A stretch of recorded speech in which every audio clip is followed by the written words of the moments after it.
Alright guys, Rabbit from Elite Rage here today.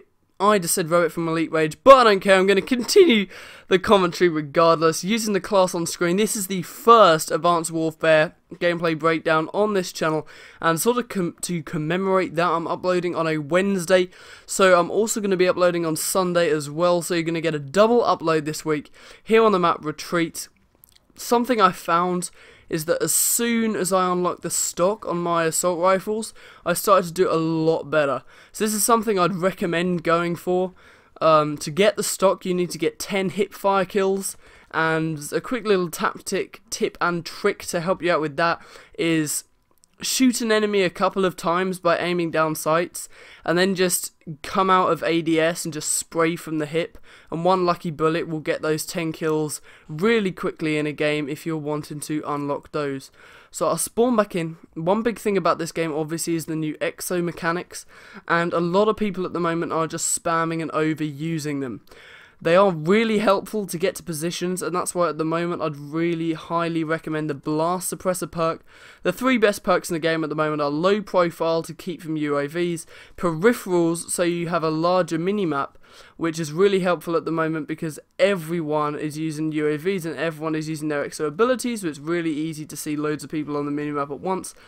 And also the Blast Suppressor to keep your exo movements off the minimap. Toughness isn't particularly useful compared to Black Ops 2, but I'm still using it here in this gameplay.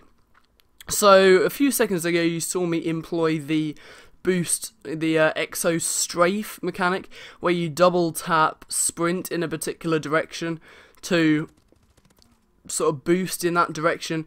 Now that is really helpful, but I find I'm sometimes overusing it.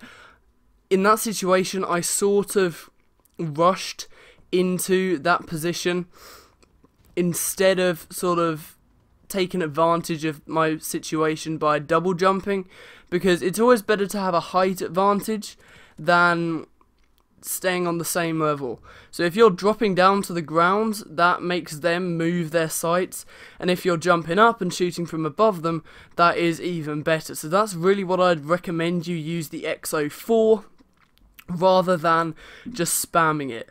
Use it to gain a height advantage, pick off an enemy like this, and then, you know, just move on, find a different position. I'd also really highly recommend sticking right to the flanks of the map. Don't go down the middle at all. I've said previously that when you stick to the edge, there's only 3 directions they can shoot you from. And, you know, that is really key, because at the moment in Advanced Warfare, you know, there's infinite flank routes really, because you can go so many different ways because you've got your exo to jump over buildings. So it's really, really, really important to stick to the edges of the map. If there's only one thing you take from this episode, stop running down the middle and stick to the edges. It will really help you out. It especially did to me. So I'm using the UAV system hack and bombing run here. Now I've got the extra assist points on both of these, which is actually pretty underrated because it only costs something like 50 more, but it usually gets me a lot more than that in assist points.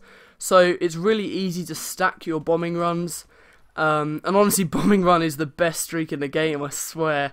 I mean, it might not be quite, but from when I've used it, it's so powerful. But when you call it in, as you'll see later, you really have to find a safe position, because otherwise it will just blow you up. I'm about to call it in here. The spawns are actually pretty sticky. Is that really a word? In Advanced Warfare, they don't flip too easily.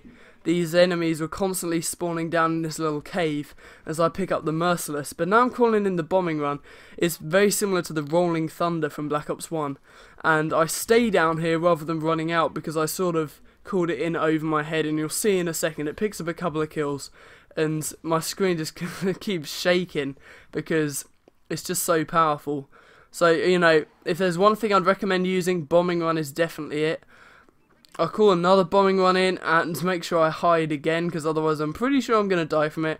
I was playing a bit of private match before these games. On the first day I played quite a lot of private match, and I found that the bombing run is really effective, but you can kill yourself with it pretty easily.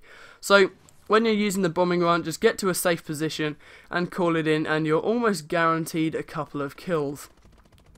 So this Bal 27 is a really good gun, but I prefer it with the stock and suppressor, just like Black Ops 2 assault rifles, but I put a reflex on it just because I didn't really have anything else to use. As far as exo abilities go, at the moment I wouldn't particularly recommend them. I haven't found exo abilities to be really helpful, unless you're in a game like Search and Destroy where you really need to rush up quickly. So who should I engage right here? Should I engage the guy at the distance or the guy up close? Well, the answer is the guy at a distance, because the guy at the distance can only be killed one way, and that's with my gun, but the guy up close could have potentially been knifed. So when choosing an engagement, who to engage, there we go, I pick up the Relentless, slow it down for you guys. You always need to think about, I mean, I sort of did that instinctively, yeah, but you know, you sort of want to think what's going to be the easiest enemy to kill otherwise. So anyway, I constantly aim down sights, managed to pick up a nice little triple kill, game-winning kill cam. So I hope you enjoyed this, guys. Be sure to leave a like if you did. If you haven't got Advanced Warfare yet, I'd greatly recommend getting it, because it's like Black Ops 2, but a lot more fun, it seems. Honestly, I mean, I've been playing solo, but I've still been having a great time here. So 26-6, not too bad with the Relentless medal. So, you know, greatly appreciate a like on this video. Comment as well if you really enjoyed. Thank you guys so much for watching, and I'll see you next time.